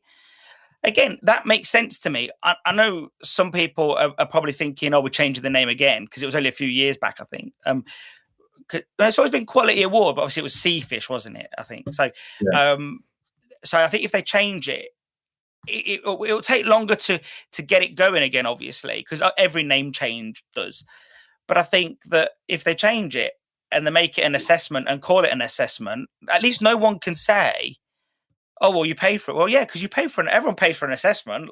It's not the end of the world for me. I don't see the issue, but I get the other point is it's going to be harder to promote in the local news, because butchers don't shout about having a city and guilds, do they? No. But I mean, I think it should be, it should be sort of marketed that the council health inspections here and the quality or whatever it's going to be called is up here, and you've got to be on your A game, and everything's got to be perfect to be able to get that level. See, going back to the Fish and Chip Awards, because it's linked to this a little bit, but you see, one argument I always had, and everyone sort of said it wasn't a great idea, and maybe it wasn't for reasons I don't know, but I always said that maybe you're automatically entered into the Fish and Chip Awards if you've got the highest score quality award, if you've got a 5-star council rating, and then maybe you are MSC certified, whatever, I don't know, whatever it is that they want people to do, then you're automatically entered. And everyone said, yeah, well, that won't work. And we didn't really get into it. It was just an idea, just like ideas throw about here. So, and I do wonder if actually changing it around, so you're automatically entered because you did do this and you did do that.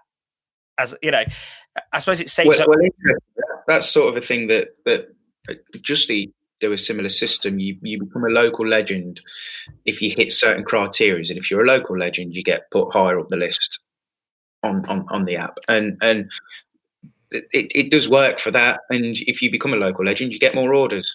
So that system does work in as such that there are ways to nail it down. So they're rewarding you for doing those things that what sort of things would you have to do? Give us an example. So with them, it's a 5-star rating. It's customer notifications, so on your way notifications and delivered notifications. It's customer experience, so reviews. And obviously these things are open to slight abuse. And then I think the other one they have is order numbers. You rate it out of... I'm not even sure how it works. It's out of 50, I think. If you're getting 50 orders a week, you hit a criteria through Just Eat. and it just pushes a little bit harder. You push your staff to press the button for the on your way notification and things like that. But if, like you say, if the awards, if you're automatically entered, if you had your 5-star hygiene, if there's a certain tick box criteria, then you might raise the standard of a lot more shops. And I think it gets rid of the early stages, which people find really contentious. Like, and years ago, Charlie, they used to do, I don't know, you probably might even remember it, but they used to do this like it was a form, and customers got to give you a rating out of 5, I think it was, or 10 or whatever it was. And I remember someone, and she told me actually, I think you both know who it is, but she told me that all she did was sit down one day on a Sunday, get this 200 of these forms, and just get a phone book, they used to exist, and just write an address and give herself a 5 every time, or a 10 or whatever it was, and just go down the list. And that was really contentious too, because some people chose to do it the honest way, which was to give it customers. Customers then decided to take it home and then never bring it back, which then lowers your score. And then someone else would say, this year, I'm not doing that again. So what I'll do this time is tell them, look, can you fill it out? But you're not allowed to leave the shop. And then customers give it a 1 because they thought 1 was the highest score. And it was just and then they got rid of that anyway. And I think, but now obviously you've got sort of questionnaires that you have to fill out, and a lot of people don't agree with that either, because there's a lot of grey area in an answer sometimes, and when you're looking for a black and white answer and you've got a grey answer, it's a bit like when it doesn't fit. So, and everybody wants to be right, whereas this way, if you can just set out your criteria early on and say, well, to automatically be entered into this, you need to do this and this, and that way at least people know what they have to do. They may not agree with it, but they know what they have to do, up front, as opposed. I think a lot of people disagree with the early stages because it sometimes can take your focus away from what you should be really concentrating on in your business.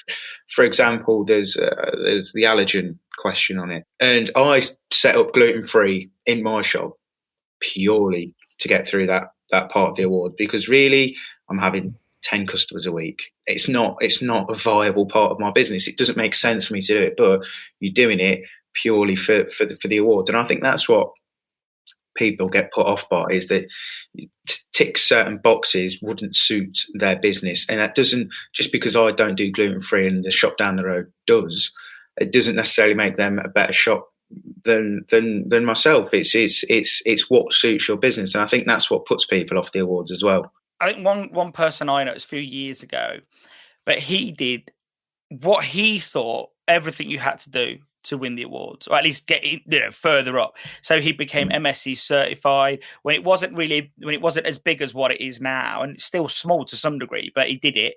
He did bio packaging. Like, the cost of running his business just went up. He always had extra staff on because he wanted to pick up the phone really fast. And he said, like, his obsession every day was, are we going to be a mystery shop? Are we going to be a mystery shop?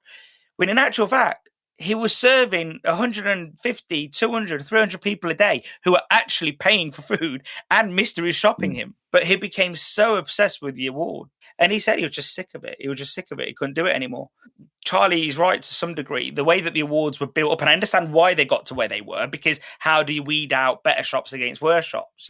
You need something for people to aim for. But I do think the term best practice always makes me chuckle, because we could find 50 different types of best practice, yet someone can be penalised for doing a different form of best practice. For me, as long as the oils were in great condition and the chips came out beautifully, regardless of how they were cooked, so blanch or straight through, if the meal itself was technically finished perfectly, but they did it in different ways to the judge who was judging them, I don't see why they should be penalised. I mean, the year that we won, that year we decided that we were sick of chasing the awards and trying to adapt ourselves to fit into the awards and try and win, because every year you try something different. That year we won, we decided that we're just going to be the best business we can be the best fish and chip shop we can be. And if we then win the award on the back of that, then that's great. If we don't get any further, then at least we're doing everything we know we should do. Business comes first. We were very big on not putting in extra staff so that we could serve customers within seconds, because that's what the awards wanted. Whether they did or not, I don't know. Who knows what they wanted? It changes every time they come round, because it depends on who you have and what they look for. But we just decided that, let's just run our business to the best of our ability, and then the awards might follow. Yeah, I think that's a good point, because I think the awards can sometimes lose what the customer wants. Customers obviously are always price, portion, quality orientated, and the awards, there's so much that isn't on the food that sometimes the food is forgotten about. I have got through the mystery shopping stage by cooking an average product. I looked at the photos and saw the review afterwards and thought, that was generous. That wasn't great. And and that's being totally honest. And then another time I've been in them and cooked fantastic fish and chips and looked at the photo and thought, I'm really happy with that, and got bad reviews on the food. So I think maybe more emphasis needs to be on the food and what the customer really wants to see, rather than what an industry expert wants to see. If we want to push the PR further. Yeah, I mean, what that used to frustrate us on the mystery shop, because bearing in mind this was the first mystery shop that we ever got through, and we'd never got this far before. We always got knocked out of the top 60, which was after the application stage, and then the mystery shop knocked us out. But things like the question of on the feedback was that we didn't offer a special. So someone comes in and says, "Can I have a cod and chips?" You're not going to turn around and say, "Would you not prefer a John Dory?" Yeah. I mean, you asked for the cod and chips, and we did things like making sure we upselled, and because we knew that's what they liked. But we upsell now because it's a great way. There's so many people. Every time someone takes an order, we offer mushy peas, curry sauce, or gravy if they haven't already ordered it. And the amount of people that turn around and go, "Oh yeah, shit, I would have forgotten that. Sorry, super swore. I forgot that." And if they order a curry sauce, then we'll offer them a drink. So there are things that you learn in the awards that actually are good for your business.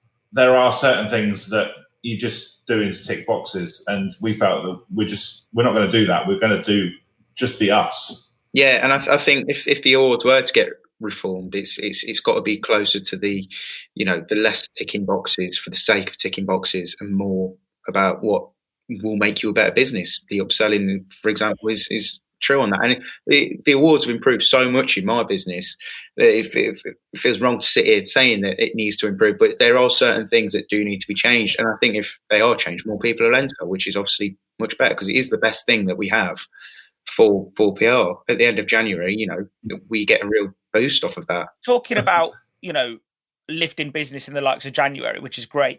What are your thoughts on National Fish and Chip Day then? I think it's a great thing. And we always used to love back in the day when it was National Chip Week. I do think it should be longer than just one day. I think a National Fish and Chip Week would be better. So you can do more activities or more things in the shop. But I do think it's a good thing. All these days, if they're free to do, why would you not do them? The trouble is that people feel that they then need to give away stuff. Yeah. And I always worry that sort of, when you give, we've done it ourselves. You give away fish and chips. You then to celebrate National Fish and Chip Day, you're kind of celebrating that the fish and chips are cheap because you're giving them away too cheaply or doing a special deal. I think, we always used to be very much of, let's just have a bit of a party, put balloons up, get some face painters in the shop, let's just try and do things just to celebrate the day. Why give it away?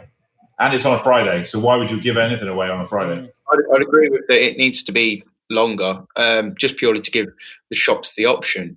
For me, it was. I think it was my busiest Friday this year. If not, it was one of the busiest Fridays we've had this year, and I did very little.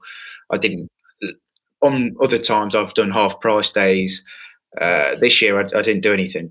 We already had deals on, so it wasn't necessarily what I wanted to do this year. But it was still one of my busiest Fridays of the year, and it was good. I was on the radio in the morning. There was articles in our local paper throughout the day. I think it's really good. But if it was extended for a week, then like you say, you could put more on it and do things on different days and different species, and you could push different messages. Whereas if it's one day, you're sort of limited in what you can do. But it does help. You are busier, Well, I certainly was. Well, I used to like National Chip Week idea. They used to do that competition where you used to have to get your customers to vote or and we used to, we used to enjoy that. It was sort of pushing it all week long. It was always a fun thing, though, wasn't it, Tim? It was always fun. Yeah. Like, it was always, even the way they promoted it was a bit of tongue in cheek. It was, Yeah. Yeah. And we ended up getting one of the highest votes, or whether it was in our area or whatever. And the year that me and Andrew Crook both had Cheggers come and visit for the day, very cheesy guy. Does anybody really know who he is? Not the younger generation don't. But it got on the TV, and the TV came, and that was the first time we'd ever been on the TV, and it was great. Charlie's just asked Alexa who Cheggers is. Yeah. I'm not sure. I'll be honest with you, I'm not sure. So, just to show our age difference here. Yeah, he's like, Alexa, who's Cheggers? No, but I think, right, so I agree with all those points. I think over a week for definite. I think because you can really invest in it. Because, you buy all that bunting, T-shirts, whatever. And, if you use it once, it's sort of redundant. Again, the argument, it's a Friday. Well, you don't want to give away anything on a Friday. And I think we did some articles that said, well, instead of doing that, then what if you give someone essentially a post-dated voucher so they can come in the week later or something, on a weekday. And a lot of people that read our article sort of followed that and gave vouchers away for their next purchase. And because obviously on a Friday, you're already busy. But I also think the date, I think they should move it more into like where we are now. Like, I think that if it was a week now, because I think, again, the problem with doing it with that when was it July or something, isn't it? June. Yeah, it was June 7th last year, because I did a big day. We relaunched the new shop on it, and it was June 7th. And that week, my potatoes were just coming into the end of the season. And the product was, the fish was still good, the batter was good, but the chips just weren't, as good as they could be. Not as good as they are now. They're brilliant now. I actually think maybe a half term sort of after September-ish, maybe, because I think then you've got your sort of summer lot, going to the seaside or whatever, or it brings people in locally as well. But I just think, a week and a different time, I just think it makes so much sense. And I actually think they need to get them, I think they need to probably get the marketing right. And I think because a lot of the marketing is still trying to get fish and chip shops on board, I actually think if you focus on getting Joe Public involved, fish and chip shops will come on board. I think that it needs to be, you've got to have a different approach. And, giving away free stock to chip shops to bend their arm to get involved with National Fish and Chip Day, it's the wrong argument. What you need to be saying is, well, look at how busy all those shops were that got involved last year. Look at all the people that were talking about fish and chips last year. You should be getting involved. And I think that's what I'd say. And if it was over a week, you could see how everyone can do what they want to do, whether it's a different sort of fish, like you say, Charlie, or something else. Yeah, again, it's still new. How many years is it? Sort of 3 years, 4 years? So 3. Yeah, something like that. But it's still great to have. And, and again, us saying what they could do different is not to put them off. It's to just give ideas, and I think that's the point. There's nothing wrong with listening to ideas and them saying, well, we did consider a week, but here's why we don't think it would work. Okay, great. Yeah. Here's why we chose that date. Here's why we think this wouldn't work. Okay. So, and look, I don't envy those decisions. They must be pretty hard to make. Like, there's always going to be a loser in that situation somewhere, isn't there? Yeah, I think you're right. Is the emphasis should be not necessarily on getting the shops involved, is getting that message out there to Joe Public. Yeah. To sell to make us busier, which would then get shops involved. So, one thing Charlie wanted to ask you, and I'll ask it because I know he's being a bit shy. He wanted to know, do you think in this day and age, do you need a marketing company or a PR company like these days, like compared to when you first opened? Or just in general, or for awards, or for?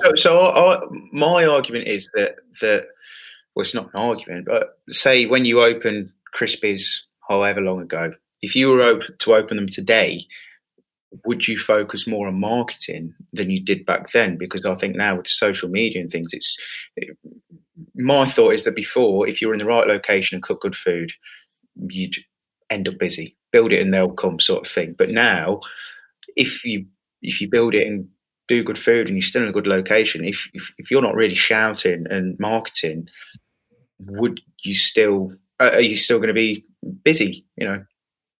I think, yeah. I mean, we've been here for 20 years, and I think the first 10 years, or even the first 15 years, we slowly, just organically grew. Then when we got a marketing person involved in the last 4 or 5 years, you suddenly saw our reputation and just shoot up. I mean, it's just, over a short period of time compared to the 15 years that we've been slowly doing it. They do certainly work. We have cut back on the marketing now. We don't use as much. We are just starting to sort of, as soon as lockdown came, I was like, right, I'm not paying for that. I'm missing hearing our name out there. I don't think we're getting our message out there as well as we used to. I think it's getting a medium. I don't think you need to go in all out and spend everything on it. But I think it's good to, maybe pay someone, one day a month, which probably costs us 400 quid a month, just to get your name out there and just to be shouting about things we're doing. Trouble is, marketing is everything they think of to do costs you money. So it's not just the marketing person that you're paying to do. It's paying for the things that they want to do to shout about you, which usually end up either giving something away and they want to do a write-up about it, or creating a competition, or very rubbish ideas, but just anything they want to do, it costs you money. But it is good. I think you can get, back in my day, you didn't have Facebook. So when we started, it was giving out flyers to Royal Mail to put through people's letterboxes. I think there are so many free things you can do yourself through social media now, or very cheap things you can do. But if I was in a street where every other shop was a food outlet, maybe I would spend a bit on marketing. We're looking at going to Exeter, which is half an hour away from here.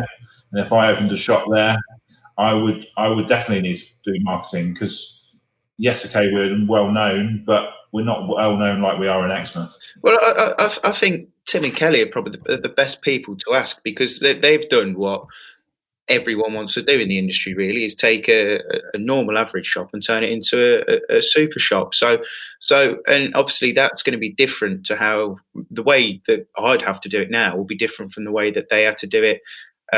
You say 20 years ago you opened Krispies, so it's interesting to hear what he'd do now if he opened a new shop, as opposed to what he did 20 years ago, where he said for the first 10 years he grew organically and then he really kicked on. So it's I think that's what I wanted to ask, really, is if I was opening another shop now, I would do marketing, because I ain't got another 20 years to wait. Yeah. The other thing is finding someone who you trust, who is very good, doesn't charge you a kidney, and really gets the local area that you're in. I mean, we've tried. We have a lady that works for herself from home, and she's. We have developed a great relationship with her over the time, and she did everything we did right up until we won the awards. And then actually we were supposed to bring her to the awards, and then she was diagnosed with cancer. So we had about a 6-month period where we didn't have her. And that was the period that from winning the award for the first 6 months. And we actually went to another company, and it was just a bit too corporate for us. They weren't a massive company, but you had to book time in. I phone this woman up now and say, can you do me this poster? And she said, yeah, give us the day and I'll try and get it done. Where you had to book time with them, and it was for a couple of weeks' time, and you couldn't be spontaneous. And there was nothing wrong with that, but it just isn't how we were used to working. We're now back with this lady because she's better and everything. So it's about finding the right sort of person or the right company that suits you. We prefer the more personal touch, but then maybe she might lack the creative that an office of 3 or 4 people can put together. There are positives and negatives to both sides, I think. One thing I wanted to ask you both is, Tim, in business, you've always had sort of maybe not always, when Kelly took a bit of time off, let's say when the kids are born, but you've always had Kelly to sort of bounce off with each other. You know, if you've got ideas, you know, the business is both of yours, so you both feel that stress. You know, we would argue that Kelly contributes to a little bit of that stress. However, Charlie, what's it like for you, mate? Like, you're in the business on your own. You run 2 shops just like Tim does. You know, do you have people you can bounce off when you've got an idea, or you're stressed, or when you feel like you've made a mistake, or you're boxed in a corner? Well, I mean, the thing is, I think with bouncing off with someone, it's one thing. You know, there's friends, there's family, there's, for instance, I've got the gentleman I bought the shop off. I worked for him for years. I managed the shop for him beforehand, and he's had several businesses, and I bounce off of him a lot. But when unless you're working in there day in, day out, it's difficult to get a true perspective of what's going on in the shop. And I find sometimes that, I suppose, without that person to bounce off of, you get so stuck in a rut. You're there frying, you know, when you're in the shop and that's become the real problem with 2 shops, is that you don't, and you can speak to staff, but ultimately, yeah, it's difficult when you've not got that other person to bounce off, and you can get stuck in a rut behind the frying range. You know, you're cutting fish, you're peeling potatoes, you're trying to do 1,000,001 things, and you need that person, I think, to bounce off of. And that's why I'm always texting you, Stelios. Silent partner. Yeah. No, but so, you know, I suppose in that respect, you know, you probably build up a network of people that you could just drop a text to and say, look, have you got, you know, 10 minutes later? Or I suppose is that the way it's probably evolved for you, maybe? Yeah, and I think entering the awards and Young Fish Fryers help with that especially. There's a whole list of names, if you like, that I can bounce up, and all different people in different situations. You know, I've talked to a lot of people with shops closer to the same level as myself, and then you talk to shops with extremely high turnover, and people somewhere in the middle, and you can sort of gauge a perspective. And I think that network was super important during COVID, to find out what other people are doing and how they're managing it. But I suppose if you had someone else in there, you've got them to bounce off automatically. Yeah, no. One, I think it is good to have somebody. I think you can tend to both morph into one person and both think the same way. So I think having the support in the industry and having other people to ask advice about is still a thing that you need to do. You know, I still do it. You know, I suppose I wouldn't speak to Stelios. But there is also the benefit of, you know, when things aren't going right and we're stressed, that we've got each other to sort of help us through it. Kelly has a very good habit of, when a member of staff has annoyed her, she rants at me and tells me exactly what she wants, as if she's saying it to the person, and then telling the person all nice and sweetly. And I'm like, this is not how you reacted to me last night. But it's, yeah, I wouldn't want to do it without Kelly. It was quite hard work when she took 9 months off when she had my son. But you get used to it. I kind of adapted. It was quite a scary time at the time when she took time off. It was the first time we'd ever done anything in 15 years of having the business on our own. Or I'd done it on my own. It's just, but you adapted to it. And then you had this problem of when she came back into it, she didn't like it because everything had changed. It wasn't her way, it was my way. I think that's another point. Yeah. Sometimes I need someone to wind me in. I like changing things. I try and change too much often. And I think with that other person to bounce off, you know, I'm sure Kelly tells you sometimes, don't do that, Tim. That's not a good idea. Whereas if you've not got the person to tell you that's not a good idea, you try things and sometimes they don't work out, or you end up annoying staff and things like that, and you end up annoying, because for instance, I cut all my portions at one point. I was reading online about portions and things, and I'm in Leicester. Leicester's a huge portion area, and I lost a lot of trade doing that. It was very, and realistically, if I had someone else in the business, they might have been able to go to me, look, you're in Leicester, use your head. The shop up the road is doing a 14 to 16 ounce fish. You can't do a 9 ounce large. It's not the right move at the right time. And you need that, I think. And you need that second person with a different set of eyes, which I don't always have, which has led to a few mistakes, but it's also led to a few ideas that I perhaps wouldn't have tried. You both listened to the podcast with Jem and Jahan, and something I've been stewing over lately. Fish and chips can be big portioned and it can be cheap, but can it also be too expensive? Are we alienating customers? As we heard, Charlie's in an area where, actually, you've been to sort of East Midlands anyway, Tim, so you've seen the portions anyway. And the areas around here are larger portions, and if you listen to sort of like the industry rhetoric, which is don't worry, put your price up, we can afford it, etc., etc., etc. So many reasons to do that. I think should we be taking more of a nuanced approach and trying to still remain value for money? I definitely think that you can outprice yourself in your area. It is such a massively regional. You've got what's right for me is not right for somebody else. We get criticised that we're too expensive or with too smaller portions by a few local people, but our biggest criticism is when holidaymakers come from up north and come down here. I think it is very important that we get the right value for the product. You've got to do it in the right time.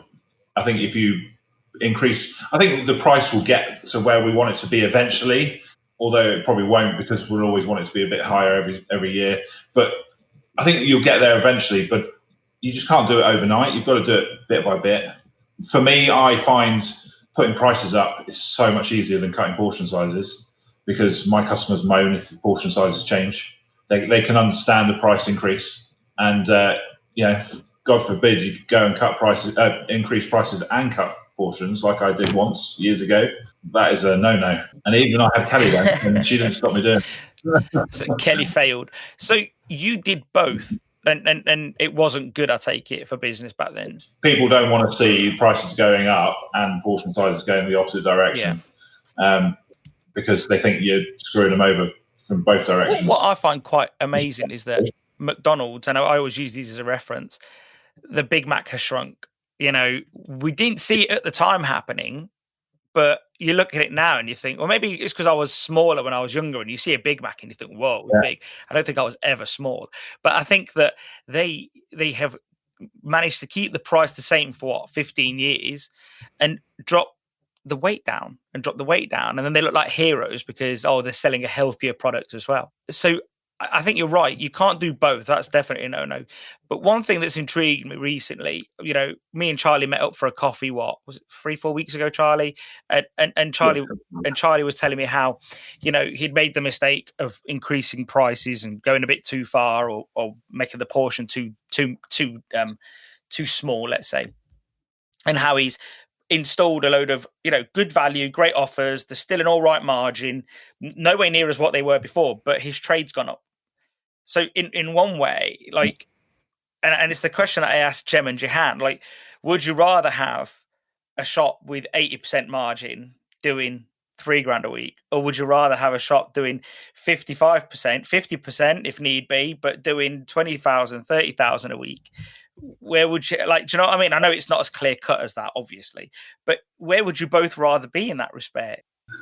I think you've got to be somewhere in the middle, I would say, because my dad used to drum into me that, and he was never in fish and chips industry. He was a businessman, but why be a busy fool? You've got to make your money on and get the right profit margin. Whereas I think you've got to, I mean, we don't, we're not the typical, we're not Rick Stein who can charge 15 quid for fish and chips for the same as what I charge $7.50 for fish and chips. But we're the most expensive in our town. I think you just got to get the right pricing structure. It's very hard. It would kill me if I knew that I was losing dozens and dozens of customers because my prices were too high. But then I don't want to be the cheapest and be working for nothing. I think my thing is that, if you've got people coming through the door, you've got options, and you can be more strategic with it. And I was expensive, and I wasn't getting that many customers through the door. I've called them Super Saver deals, and we're getting not just a few more, hundreds more customers through the door. In the space of 6 weeks, we've got an extra 200 customers coming through the door at each shop. Now that to me says a lot. That is, and I wouldn't say I've overly marketed it. I've only done it through social media, and I think what it means is that fish and chips is being seen as great value as opposed to a once a month meal.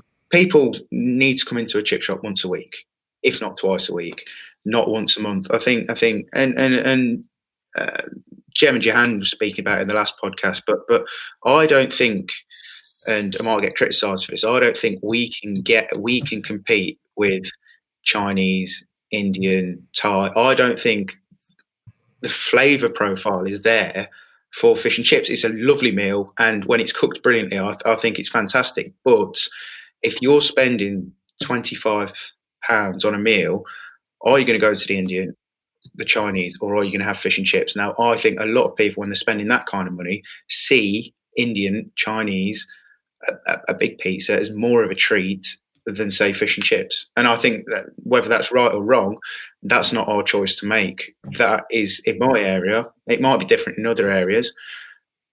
People would rather have a Chinese or an Indian and spend £12 than spend £12 on fish and chips. I'll give you an example to sort of maybe help your claim a little bit. My brother-in-law, he lives in Bristol, and he came around the other day, and he said, I had 2 regular fish. I didn't get the size, obviously, but he got 2 regular fish and a large chip, so for 2 of them. How much would that be at your places? £11, £12, okay, yeah. I think. This is when Tim needs Kelly. It would be 15. Okay. So he said it was 17 quid, and there was no sides, and barely enough chips. He goes, it was just enough. There wasn't, like, if you were hungry, let's say, it wasn't enough. Many people in the industry would not have a problem with that. He's not in the industry, and he's 50 as well as your age, Tim. So he remembers when fish and chips was great value, yeah. And in his mind, he's even said today, because I can go get 2 curries and a rice, and straight away they've gone and compared us to the not most, but the next exotic meal, which is again Chinese, Indian, Thai, Turkish, kebab. Even he said 2 kebabs would be about 13, 14 quid. Like, so again, like, to be 16ish without sides, I think he just saw it as, he'd still eat fish and chips, but not as often. And do we need to be careful that fish and chips becomes the treat, not the staple? Yeah. If you remember, for years, fish and chips was the staple meal. We hear all the rhetoric. We fed people through the war. Well, would you have fed people through the war if it cost double to something else? Probably not. I bet those raw ingredients of the Chinese meal cost probably half the amount of the raw ingredients it does for the fish and chips. Well, I definitely. But that's not, as shop owners, our choice to make. The value of our product is not our choice to make. We can try and get customers to spend more, but ultimately, if customers see fish and chips and they're only in their heads willing to spend £6, is it our place to say, well, we should be as expensive as the Chinese, we should be as expensive as the Indian? That's what the raw ingredients cost. Well, the customer value might not be that. I wouldn't pay £7 for McDonald's, even if the ingredients cost them however much it need to for them to charge that. I don't value that in my head to be that. Look, there's no right or wrong here, and we shouldn't be shaming people for charging more for fish and chips. I'm not getting at that either, but it's just, it's more so, if you wanted more, it's always, you've got a lot, like Charlie said, if you're quiet but expensive, you don't have a lot of choices really, except for trying to lower your price, and then hopefully people get the fact that you're now better priced. But if you're busy and you have very keen prices, you can always trim your portion a little bit. You can always, put 10p on your fish, or upsell or cross sell, because that footfall creates more money. And I bet you, to some degree, Charlie, with these offers that you're doing, or at least the keener prices, do you see more sales of the side bits and the sausages and, I don't know, fish cake or nuggets or whatever? Well, interestingly, spend per head per customer hasn't gone down. And that's something that's really surprised me. I'm serving more customers and they're spending the same. But instead of that, but what's happening is a lot of people are, instead of buying their fish, chips and peas, they're perhaps buying a smaller fish and chips and buying a sausage, or they're getting a side and thinking, so my fish and chips on this Super Saver deal is $4.99. Now that is really low, but I'm trying to change a reputation in the area of being expensive. So I've had to go to the extreme. People are now buying their peas more or less every single time, and then they're buying onion rings to go with it, or they're buying 6 nuggets to go with it as well. They're still willing to spend the same amount of money. So spend per head hasn't gone down, but the sailor sides have gone up, and my sides are still pretty expensive. You know, we're $120 for a 4 ounce, $150 for a 7 ounce, but people are more often buying a large side now than they were a small. So we're making the margin back in other ways, and people are still coming in and buying 3 fish and a large chips, in which my margin hasn't changed. But we're appealing now to the people who are more price conscious with these Super Saver deals. Even though they could buy 3 Super Saver deals for less money than they could buy 3 fish and a large and a regular chips, people are still buying like that because it's force of habit. But so what size are your chips then to be able to feed 3 fish? Our large chips are 25 ounces on average. Wow. We get complaints that they're too small, but you've got to understand, Leicester's a different place. Our mini chips is 10 ounce. Our regular chips is 14 to 16 ounce, and our large chips are 25 to 27 ounce. The portion police can come after me, but that is what my customers expect. And unfortunately, when I drop below those, we get complaints.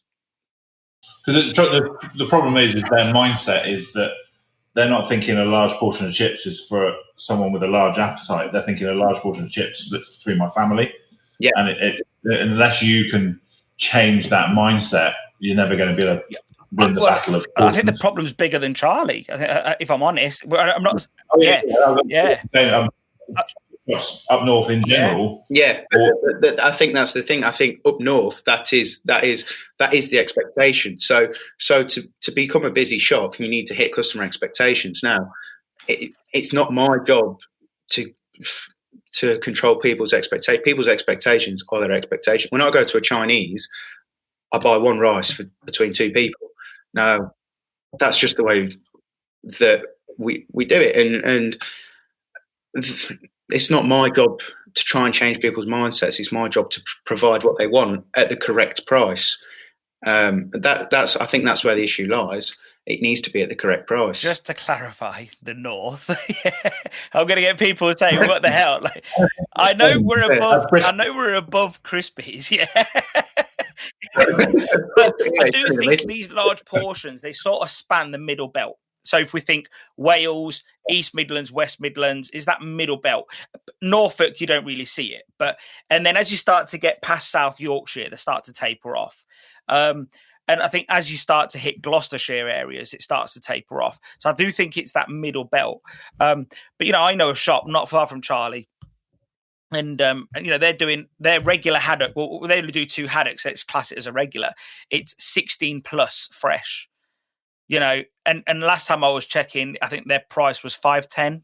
So, a large chips is probably 2, maybe 3 times what Charlie sells. And I've seen reviews on Charlie where they said he's stingy. So, it's weird. It's this weird. It's like we're living in Black Mirror. Like, honestly, it's so strange that Charlie is generous on a national level, but on a Leicester level, no way near it, mate. How does Charlie go about there and argue with customers and say, look, this is enough for one of you? How can you judge that? And yeah, it's a tough one, really. It's real tough. Yeah, I don't know the answers to that. No. I mean, I always sort of, people like Mark Drummond always sort of, the way that they put it on their menu board is that he makes it clear that his portion is for one person. But I don't know what the answer is to it, to be honest. It's a tough one. Well, look, guys, I think we've spoken loads. This is going to hurt people's ears. Well, thank you very much, guys, and we will talk soon. Cheers. Thank you. Cheers. Bye.